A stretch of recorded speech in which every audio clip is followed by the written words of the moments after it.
할렐루야. 참 좋으신 주님의 은총과 평화가 오늘도 우리 가운데 함께 계시기를 주의 이름으로 간절히 축원드립니다. 여러분, 예수님이 승천하신 이후에 초대교회의 모습은 어떠했을까 여러분 궁금하시지 않으십니까? 예수님을 통한 부활하신 예수 그리스도를 통한 기쁨이 날마다 풍성하고 또 늘 흔들림 없는 믿음으로 든든하게 살아가고 있었을까? 우리 이런 생각을 하게 되죠.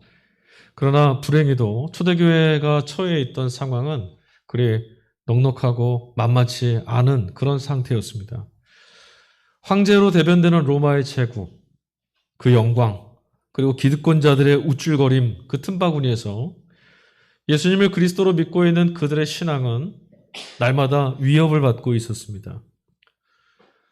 애써 그들을 바라볼 때마다 저건 의미 없는 길이야, 이렇게 무시하려고 하고, 또 차라리 안 보는 게 낫겠다, 그래서 눈을 감으려고 애를 써도 제 눈에 들어오는 그런 현실의 모습들, 그 모습이 눈에 들어올 때마다 과연 이 길이 옳은지, 그리고 이렇게 살아가는 것이 맞기는 한 것인지 신앙에 대한 끊임없는 회의가 그들 안에도 밀려왔을 겁니다.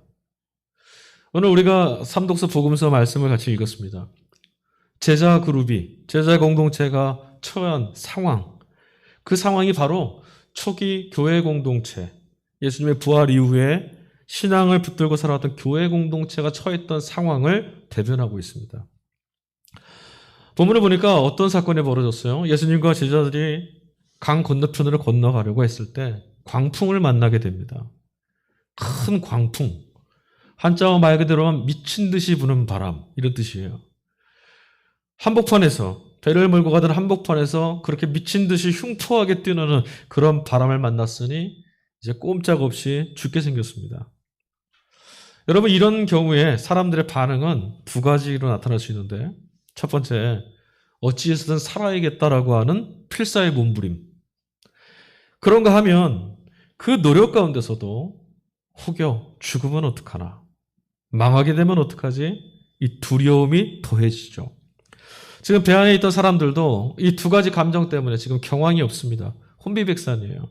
어찌든 살겠다고 몸부림을 치는데 향방이 없고, 파도를 볼 때마다, 바람이 뺨을 쓸 때마다 두려움이 몸살에 쳐집니다.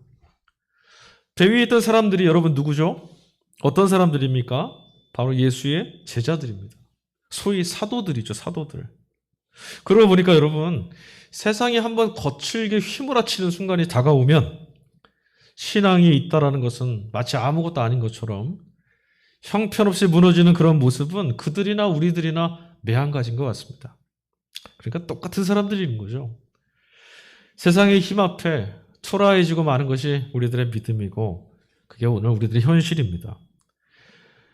여러분, 인생을 거스르며 산다라는 것을 마치 치열한 싸움과 전쟁을 치르는 것처럼 비교를 하고 본다면 어떻습니까? 인생을 사는 것, 즉 이런 식의 전투나 전쟁을 한다라는 것 믿음으로 되겠습니까? 아무리 봐도 믿음만으로는 되지 않을 것 같아 보입니다. 늘 그래온 것 같아요. 학생들은 공부를 할 때 공부와 믿음은 별개입니다. 아이들만 그런 게 아니죠. 우리들도 마찬가지입니다. 어른들도 똑같아요. 성인들도 믿음은 늘 먹고 사는 문제나 세상을 살아가는 일들과는 별반 관계없는 그런 영역의 일들로 우리가 치부할 때가 많습니다. 오히려 삶에서는요, 믿음 외에 무언가 중요한, 아주 무언가 확실한 한 방이 우리에게 필요합니다. 대부분의 경우에 우리가 기대하는 그 한 방은 무엇입니까? 돈이 되거나 성공이 되겠죠. 그것만 있으면. 이거 한 번만. 이런 현실을 바라보면, 우리가 살고 있는 이런 현실의 모습들, 우리의 신앙의 현주소를 바라보면, 오늘 일독서 본문, 계속 본문으로 주는 게 사무엘서 말씀이에요. 사무엘서 말씀인데, 사무엘서 그 말씀에서 만나게 되는 이야기가 한 구절이 있어요. 근데 그 구절이 우리에게 도무지 현실감을 가져다 주지 않습니다. 오늘 일독서 계속 본문의 사무엘서 말씀은 어떤 본문이냐면, 어린 다윗이 블레셋 장군 골리앗을 때려 죽이는 장면입니다. 여러분 다 아시는, 교회 다니시지 않는 분들도 다윗은 다 알아요. 골리앗과 싸워 이긴, 그렇죠? 아주 통쾌하고 역전의 역전을 만든, 있을 수 없는 역전을 이루어낸 기가 막힌 사건입니다.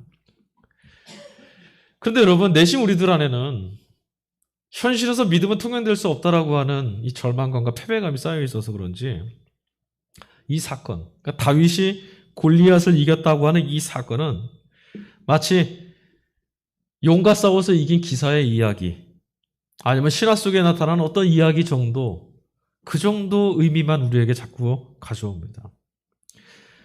현실에서는 어찌할 수 없다라고 하는 절망감에 사로잡혀서 어쩌면 우리는 다윗을 통해서 대리 만족하고 있는지도 모르겠어요. 나는 안 되지만 다윗은 해냈잖아. 골리앗과의 싸움 이야기는 늘상 우리에게는 그저 다윗 개인의 영웅담, 그 영웅담 이상도 이하도 아니었던 것 같아요. 야, 다윗이 그러했대. 다윗 참 대단하지 않아? 놀라운 일을 벌였어. 하나님이 골리앗 앞으로 부르고 계시고 있는 다윗이 바로 나 자신이라는 생각을 우리는 한 번도 해본 적이 없습니다.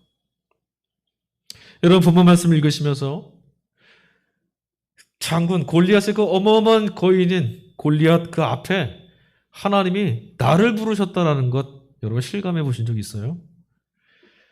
우리가 왜 이럴까요? 나는 다윗과 다르다는 생각만 하고 있을 뿐 다윗 안에 있었던 힘과 능력이 도대체 어디서 왔는지를 우리가 주목하지 않아서 그래요. 여러분, 다윗이 뭐라 그랬습니까? 골리앗과의 싸움에 나갈 때 너는 창과 칼을 가지고 나오지만 나는 이스라엘 하나님 만군의 여호와의 이름을 가지고 너에게 간다고 말했어요. 그래서 했던 말이 있습니다. 전쟁은 누구에게 속한 거라 그랬어요? 여호와 하나님. 전쟁은 하나님께 속하였다라고 다윗이 고백했습니다. 우리는 오늘도 전쟁을 칼과 창으로 치르려고 번민하고 있습니다. 어때요, 여러분? 정말 전쟁이 하나님의 말씀으로 믿음으로 치를 수 있는 겁니까? 우리는 지금도 실제 삶에서는 전쟁은 칼과 창으로 치르는 것이라는 것을 확실하게 믿고 있습니다. 전쟁은 하나님께 속했다라는 말이 무엇입니까? 만약에 그것이 사실이라면 여러분, 우리 일상에서 하나님을 향했던 우리의 믿음은 어디로 가버렸습니까? 늘 칼과 창을 찾고 있는 이유는 또 뭡니까? 저런 세상과 저런 골리앗과 싸우기 위해서 하나님 이런 창을 주십시오. 저런 칼을 주십시오. 거기에 우리의 마음과 우리의 정성과 모든 것들이 집중된 이유가 도대체 뭡니까? 전쟁은 칼과 창으로 하는 것이라고 믿기 때문이겠죠. 전쟁은 하나님께 속했다라는 말은 하나님만이 우리를 구원하실 수 있다라는 말과 같습니다. 칼과 창이 상징하는 게 뭡니까? 칼과 창은 세상에 말하는 구원의 도구입니다. 세상을 살아가는 방식이기도 하고 세상이 약속해주는 내일을 구원해줄 길이 바로 칼과 창이라는 거예요. 그러므로 여러분, 하나님의 구원과 칼과 창은 양립할 수 없어요. 하나님의 구원은 칼과 창으로는 할 수 없는 하나님만이 이루실 수 있는 구원을 우리에게 약속해 줍니다. 그렇다면 세상이 약속하고 있는 칼과 창으로 이룰 수 있는 잘 먹고 잘 살게 해준다고 말하는 그 칼과 창의 구원 말고 하나님만이 우리에게 이루실 수 있는 구원은 도대체 뭡니까? 어떤 걸까요? 오늘 제1독서 본문이 선택 본문은 욥기 말씀입니다. 오늘 같이 우리가 봉독했습니다. 여러분, 욥기 어떻습니까? 성경 통독을 하다가도 욥기를 딱 부닥치면 성경 구약성경에 있던 위기가 두 번 오거든요. 창세기 출애굽기 있다가 레위기가 한 번 위기가 오죠. 레위기도 괜찮아요. 근데 조금 지나다 보면 제사 나오고 규정 나오고 하면은 읽기가 힘들어져요. 살짝 지나가다가 버티다가 이 욥기서를 마주치면 또 한 번 좌절합니다. 여러분, 욥기 읽으실 때 어떻습니까? 편합니까? 쉽나요? 어렵습니까? 욥기 참 어려운 책이죠. 대부분의 경우에는 욥기 읽는 거 참 어려워합니다. 힘들어하죠. 왜 그럴까요? 욥기서 안에 우리가 이해하지 못할 만한 단어가 들어있습니까? 욥기에서 나 주고받고 있는 대화들이 우리가 현대 쓰지 않는 말들이라 무슨 말인지 도무지 알아들을 수 없어서 어려운가요? 아니에요. 욥기를 우리가 어려워하는 이유는 욥이 처해 있는 형편과 상황을 받아들이고 보고 있는 것이 불편해서예요. 왜 그래요? 이유 없이 불행을 경험하고 무지한 자의 고난 가운데 처해 있는 욥의 그 형편을 보고 있노라면 불현듯이 왜 나는 이렇게 살아야 하는가? 라고 하는 나 자신의 상처와 아픔으로 고스란히 이어지기 때문이죠. 욥의 이야기 꼭 내 얘기 같거든요. 억울해요. 왜 나한테 이런 고통이 찾아오는지. 그래서 우리는 욥기를 읽을 때마다 욥이 처해 있는 그 고난을 외면해버리고 성급하게 결론으로 달려갑니다. 욥이 하나님께 나중에 갑절의 축복을 받았대. 그렇게 하고 욥기서를 결론 내리려고 해요. 아니면 여러분 신정론이라고 들어보셨어요? 신학의 해석 방법인데요. 하나님이 정의로우시면 하나님이 왜 이 악한 세상을 그냥 놔두시냐. 하나님이 정말 정의로우시다면 악을 덜 하셔야 되지 않는가. 그런데 악이 그대로 있는 걸 보면 하나님이 그럼 무능하신가? 이런 수수께끼 같은 신학적 해석의 문제가 있어요. 욥기를 읽을 때마다 우리는 이 신정론과 같은 신학적 해석을 언급하면서 어찌해서든 고난의 이유, 왜 우리가 고난을 받을까라고 하는 이유와 원인을 해결해내려고 애를 씁니다. 그렇죠, 여러분? 여러분도 힘든 일 생기면 도대체 이게 무슨 조할까? 왜 이런 일을 내가 경험해야 하는가? 자꾸 질문하시잖아요. 하지만 여러분 아무리 그럴듯한 설명이나 해석을 가져다 붙여도 결국은 이내 알 수 없다. 우리 여기에 도달하고 맙니다. 이게 불가지론적인 해석이죠. 하나님의 뜻을 우리는 잘 모르겠다. 정작 우리가 살아가야 되는 삶이라는 것이 어떻습니까? 온갖 아픔이나 갈등, 상처, 설명할 수 없는 고난, 이런 것들이 가득한 무대라는 것을 가감없이 보여주고 있는 것이 바로 욥기입니다. 욥기는 그걸 보여주려고 하는 거예요. 아무리 행복한 삶을 살고 있는 것 같아도, 그래서 어깨에 힘주고 살고 있어도요, 또 혹은 나만 불행한 것처럼 보여도 우리 중에 누구도 일상에서 욥이 처한 설명할 수 없는 그리고 낯설고 아득하기만 한 이런 고난을 외면할 수 있는 사람은 아무도 없어요. 누구에게 이런 일이 찾아와도 이상할 리가 없습니다. 그저 우리는 그동안 나의 일로 마주치지 않았을 뿐입니다. 여러분 보십시오. 태어나자마자 부모에게 버림받아 죽음에 이르는 어린 생명들 얼마나 많습니까? 지금도 곳곳에서 전쟁 때문에 그 전쟁의 포화 속에 사그러지는 생명들이 얼마나 많습니까? 그뿐입니까? 어떻게 사람의 생명이 이런 취급을 받을 수 있는가라고 경악할 만한 그런 환경들도 널려 있죠. 우리 이런 처지에 무방비로 노출되어 있습니다. 이런 일들은 그냥 그런 사람들만, 그런 나라에만 있을 수 있는 일 아닙니다. 이건 남의 얘기가 아니에요. 왜 그럴까요? 우리는 이런 절망에서 자유롭지 못한 존재들입니다. 주일날 아침부터 이렇게 우울해지는 말씀을 하고 있는지. 우리는 누구나 이런 고난 앞에 서 있습니다. 보십시오. 100세에 이른 어르신이나 갓 태어난 아이나 모두 다 같은 운명에 있습니다. 어떤 운명입니까? 가리지 않고 본질적으로 우리를 덮어오는 죽음 앞에 우리는 서 있어요. 누구도 피해가지 못하죠. 아무리 아름다워 보여도 결국 죽음을 통과해야 합니다. 불행하지만 절망스러운 우리들의 운명입니다. 근원적으로 여러분 무죄한 자가 고난을 받는 것, 갑작스러운 이런 아픔과 상처가 왜 우리에게 절망이 되고 아득한 고통이 되느냐? 그것은 바로 하나님의 외면, 하나님의 침묵, 하나님이 여기 계시지 않는 것 같은 부재를 경험하기 때문이에요. 생각해 보세요. 아무리 어렵고 힘든 일이 고난이 찾아와도 하나님이 여기서 내게 말씀하시고 하나님이 여기서 손을 내미시고 하나님이 나를 찾아와 주신다라면 우리 넉넉히 이길 수 있습니다. 근데 우리가 고통 가운데 나락으로 떨어집니까? 왜 고난이 그렇게 싫습니까? 고난 속에 있을 때마다 무엇을 경험하냐면 하나님이 침묵하시는 것 같은 아득함. 여러분 하나님이 외면하시니까 더 서럽고 하나님이 귀 기울여 듣지 않으시는 것 같으니까 더 절망스러운 거예요. 하지만 여러분 우리는 비록 우리 삶에 하나님의 부재를 경험한다 하더라도 하나님께 하나님 왜 내게 이러십니까? 라고 따져 물을 수가 없습니다. 왜 그렇습니까? 아들의 처절한 부르짖음에 그 절규에 외면하셨던 하나님의 침묵을 우리는 이미 보았기 때문에 그렇습니다. 고통과 고난 속에 내몰려 있는 것이 인류의 운명, 우리들의 운명일까요? 무엇을 해도 이 고통에서 벗어날 수 없다면 뭐 어쩌라는 말인가 싶습니까? 여러분, 욥기서는 우리들에게 이 질문 앞에 설 것을 요구하고 있습니다. 장밋빛처럼 가리워 놓고 사람 살만한 거야 이렇게 말하는 것이 아니라 실제 우리들이 어떤 실존과 운명 앞에 서 있는가를 직면하라고 요구합니다. 아무 일 없는 것처럼 살고 그러다가 느닷없이 갑작스럽게 찾아온 불행 앞에서 허둥대는 우리 삶의 실체를 그대로 좀 마주하라고 요구하는 거예요.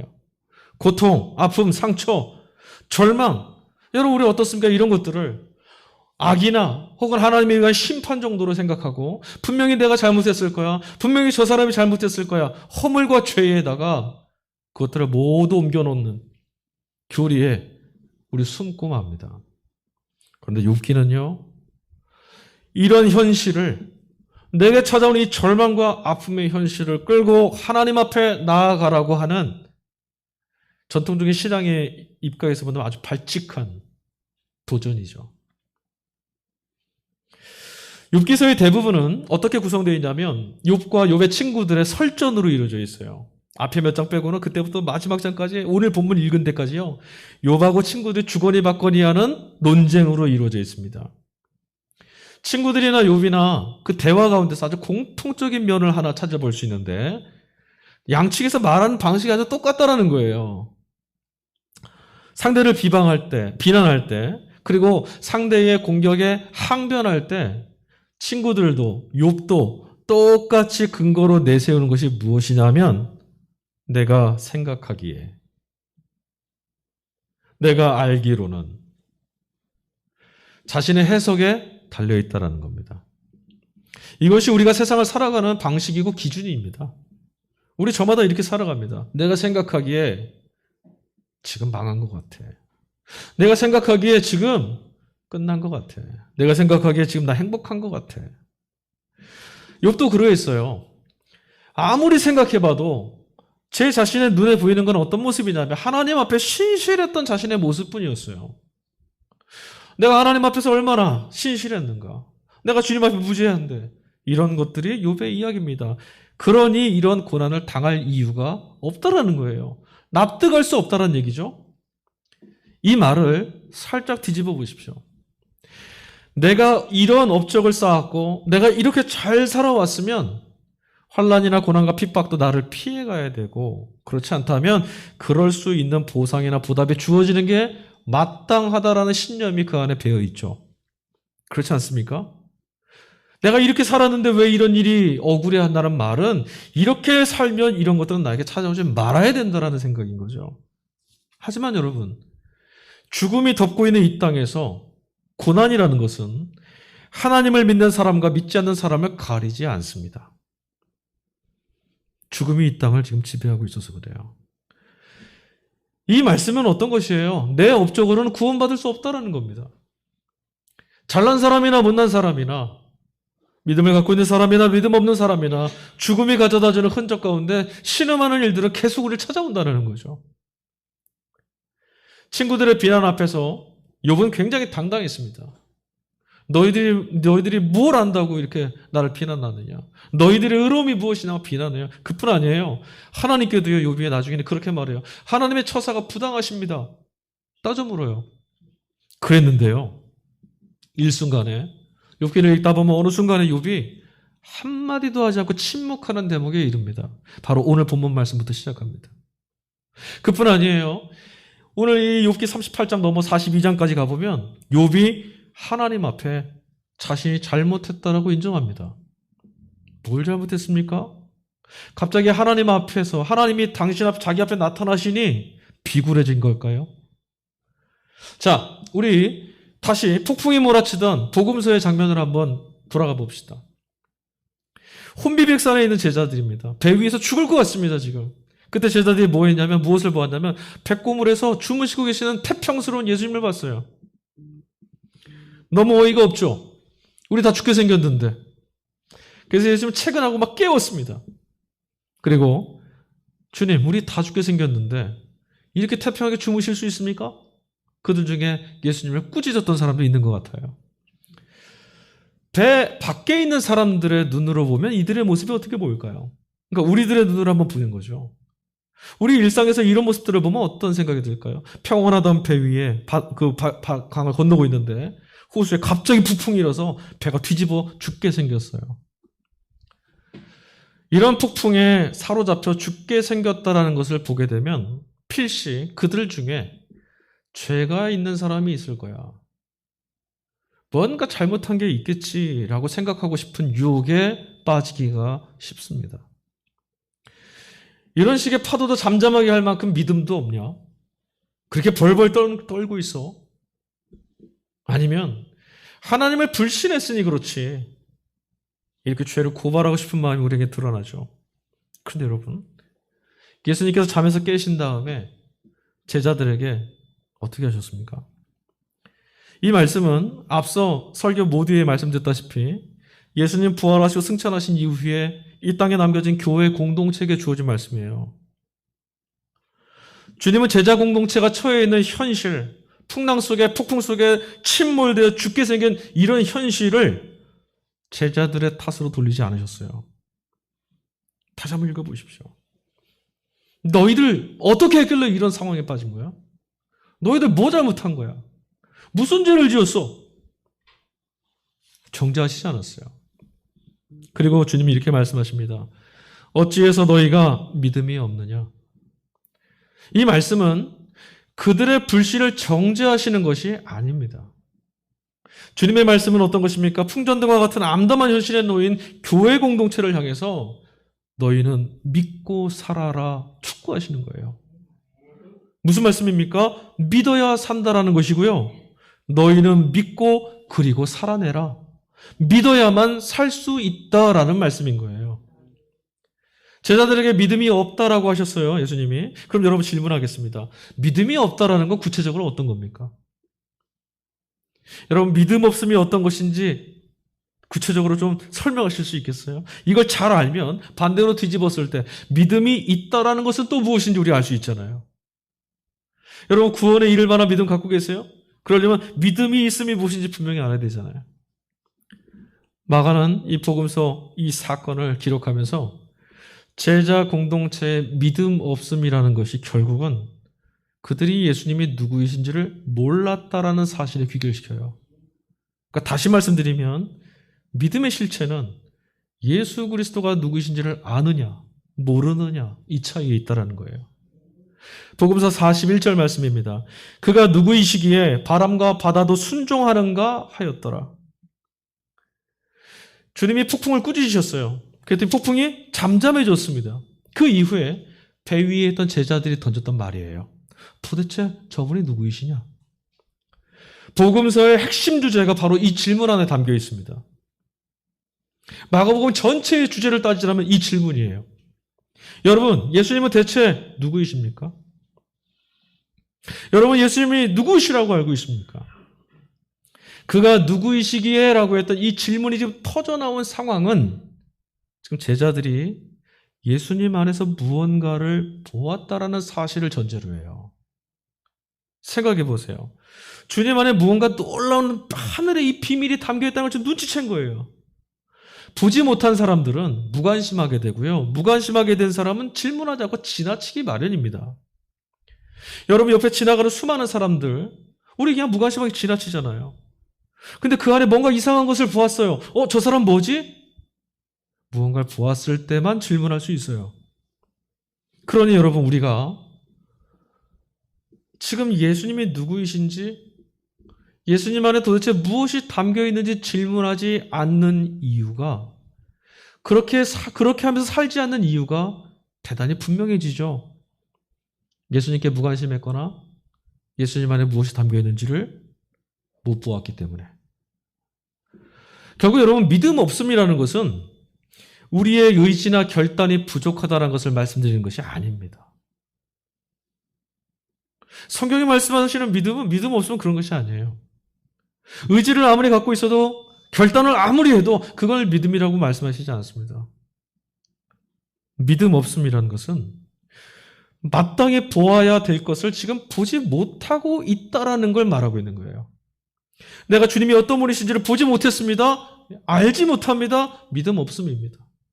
내가 주님을 한번 절실히 한번 따라가 봐야지 이건 믿음이 아닙니다.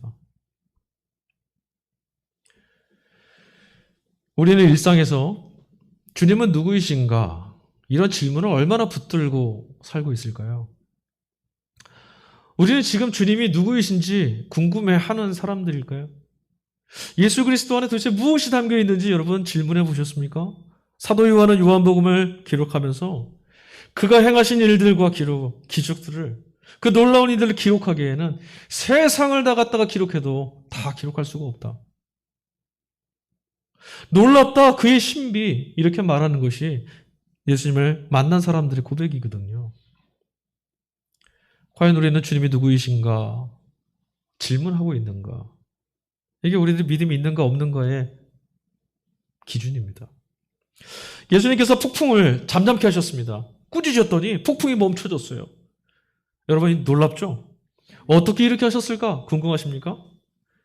하지만 여러분 초기교회 공동체는 이 사건을 읽으면서 예수님이 행하셨던 그 놀라운 초능력 같은 그런 능력에 관심을 두지 않았어요.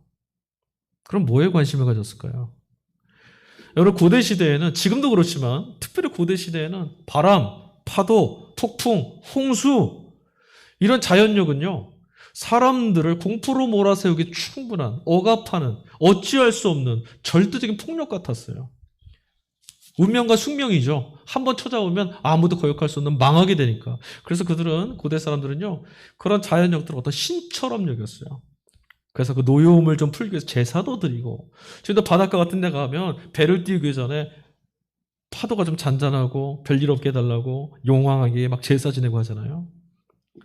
그러므로 여러분 이런 바다, 폭풍이나 바람과 파도를 잠잠케 하고 통제할 수 있는 건 누가 할 수 있을까요? 창조주이신 하나님, 절대의 신이신 하나님만 하실 수 있는 거예요. 절대의 권력이잖아요.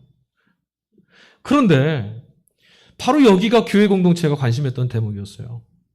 그런 엄청난 힘, 하나님께만 가능했던 그런 일이 예수님을 통해서 지금 나타났다는 거예요. 그러니까 여러분 어떻게 주님 그렇게 하셨어요? 무슨 능력입니까? 이런 것이 아니라 도대체 당신이 누굽니까? 도대체 당신이 누구길래 하나님이 아니면 할 수 없는 능력이 당신에게서 지금 나타난 겁니까? 우리가 그냥 따라다니는 스승인 줄 알았는데 당신 도대체 누구이십니까? 질문하지 않을 수가 없는 거죠. 여러분 안 그러시겠어요? 제가 이렇게 여러분께 설교를 하고 있습니다. 근데 어느 날 제가 정말 하늘이 열리는 무언가를 어떻게 했어요? 그럼 여러분 뭐라고 하시겠어요? 도대체 목사님 누구예요? 내가 알던 그 사람이 아닌데? 어떻게 이런 일이 벌어질 수 있지? 그러니 대체 당신은 누구이십니까? 라고 질문하지 않을 수가 없었고 초대교회는 이 질문을 예수님께 계속 끊임없이 붙들고 있었어요. 여러분 어때요? 이 사람이든 저 사람이든 로마 황제가 되었든 이교도가 되었든 이런 능력만 있으면 좋겠다. 이런 우리인데 지금 성도들은 어땠습니까? 이런 모습이 아니어도 저런 능력이 없고 저런 기대를 충족시키지 못한다 하더라도 오직 예수 그리스도야만 한다라고는 이유. 그것을 쫓은 게 초기 기독교 공동체, 교회 공동체의 믿음의 내용이었어요. 돈만 된다면, 성공만 할 수 있다면, 세속의 불의함, 거지들도 영합을 하고 폭력에도 쉽게 기대는 오늘 교회의 모습. 그럼 여러분 우리가 지금 무엇을 쫓고 있는지 분명히시죠.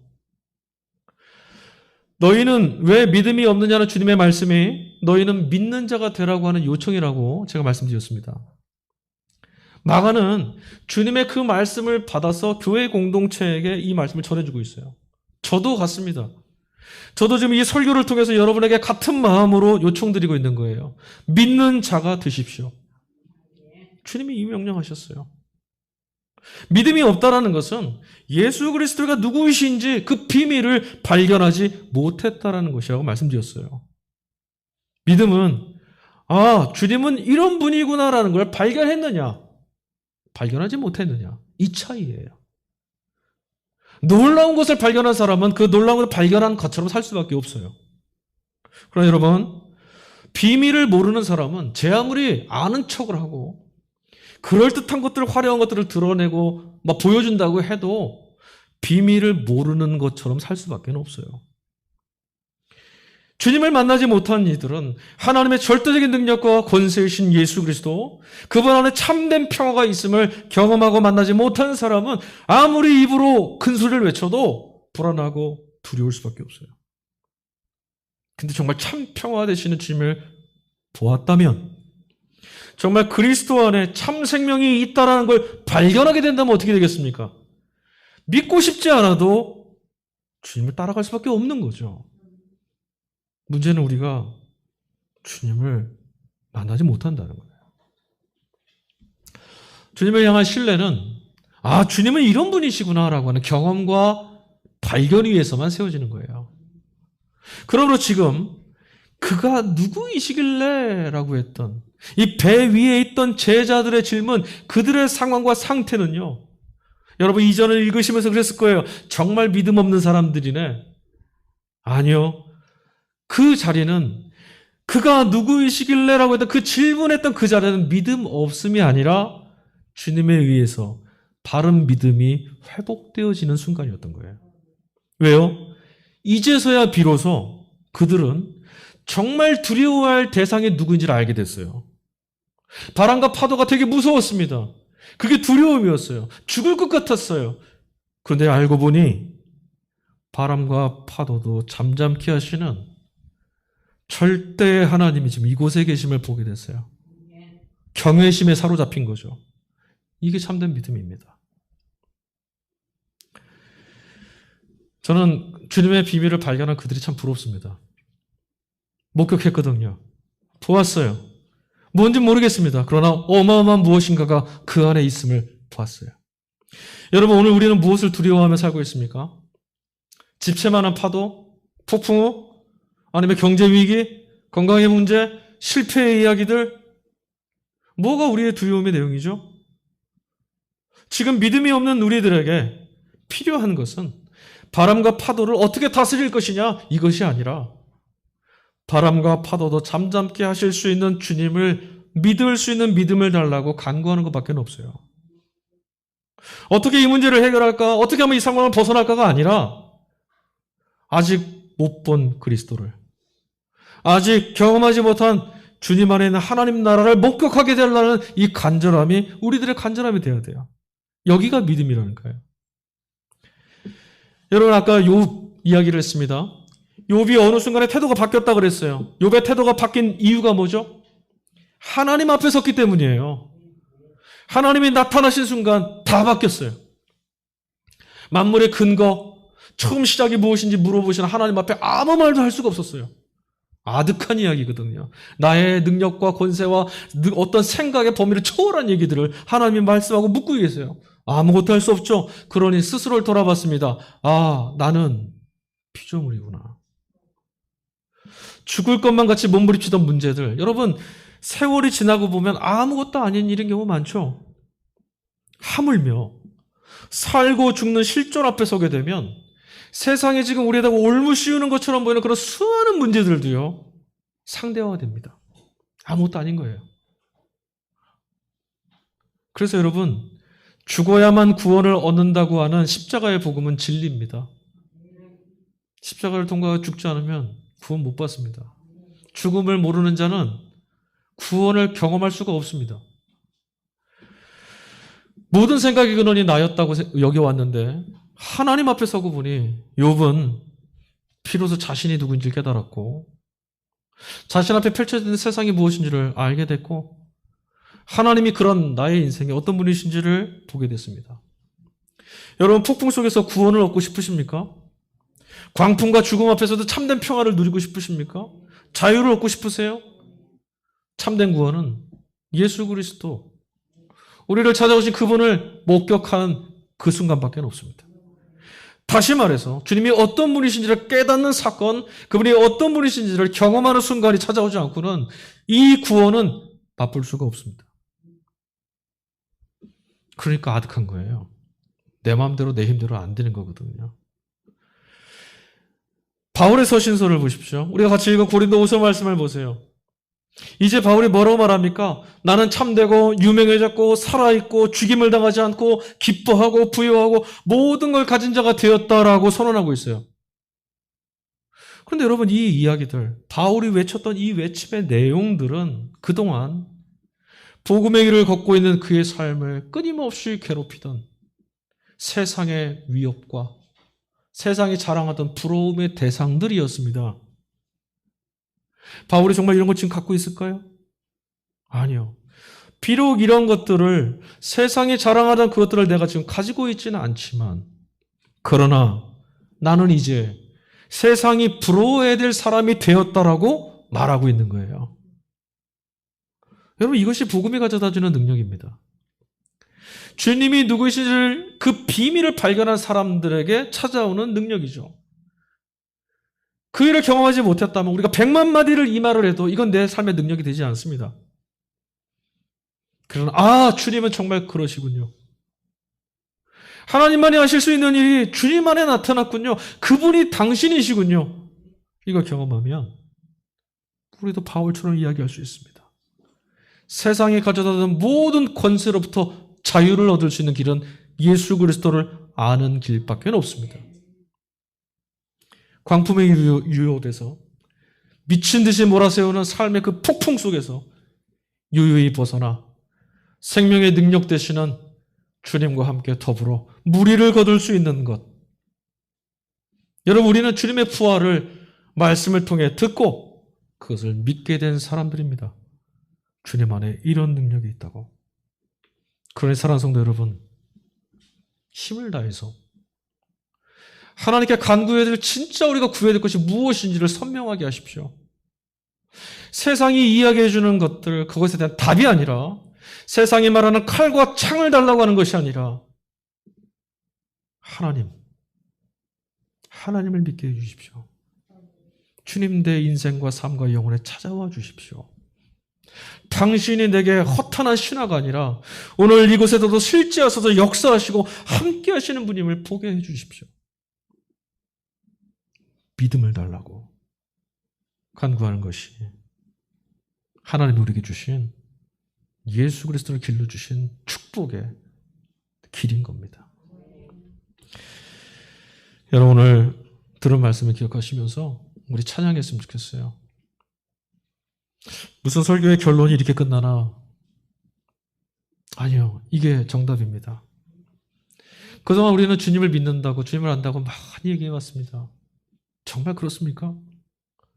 정말 우리가 일상 속에서 하나님만이 하실 수 있는 일이 나를 돕고 있구나. 정말 놀라운 주의 손이 나를 붙들고 있구나. 우리가 정말 목격했을까요? 배 위에 있었던 제자들처럼 우리가 일상 속에서 도대체 주님 누구이십니까? 주님이 도대체 누구이시길래 이런 질문을 하고 있습니까? 여러분, 간절히 소망합니다. 우리 안에서 이 질문이 터져나올 수 있기를 축복합니다. 세상을 바라보면서 부러워했던 우리가 도대체 주님 당신이 누구이시길래 하나님이 우리의 구원의 문으로 열어놓으신 겁니까? 주님 당신은 도대체 무엇이 있는 것입니까? 영혼의 갈망이 회복되어서 전쟁은 하나님께만 속해 있다라고, 칼과 창으로 싸우라고 말하는 세상을 거부하고 우리는 믿음으로 나아가겠다고 고백하는 삶이 열려지기를 축복합니다. 우리 같이 찬양합시다.